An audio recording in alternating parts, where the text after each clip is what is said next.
The NCAA oversees student athletes from across the country, and the NCAA brings in roughly $1 billion per year in revenue.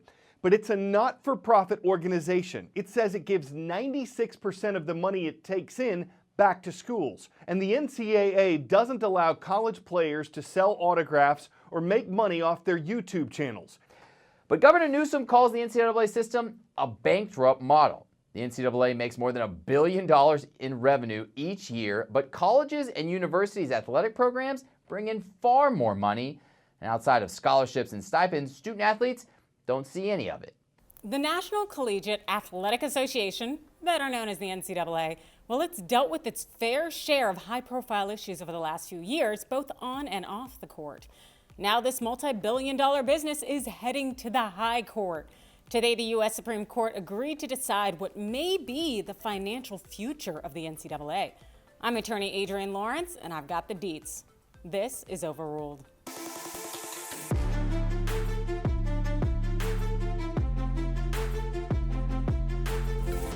Welcome to TYT Overruled, where you get to be the judge.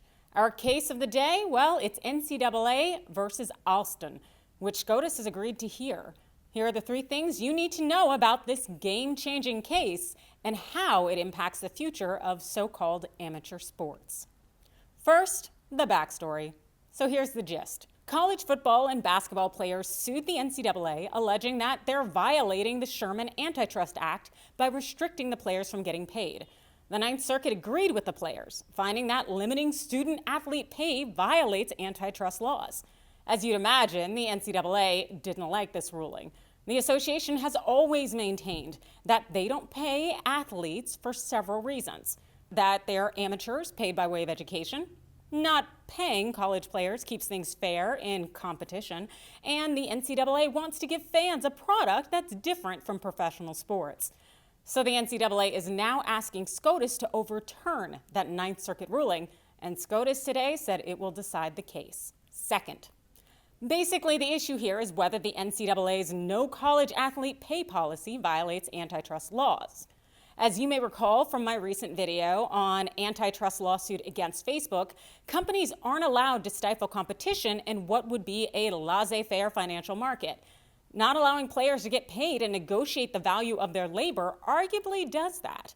But in 1984, SCOTUS said in NCAA versus Board of Regents that rules concerning athlete eligibility standards, including that athletes must not be paid, were pro-competitive and should be analyzed differently than typical antitrust cases. Whether SCOTUS will still hold that mindset now, more than 30 years later, is really the question. Third, how will SCOTUS rule? Alas, I can't see the future, but I can tell you it doesn't look that good for student athletes. First, this is a conservative court where the majority of justices have a track record of ruling against the little guy in favor of big business. In 2019, the total revenue of all NCAA athletic departments was $18.9 billion.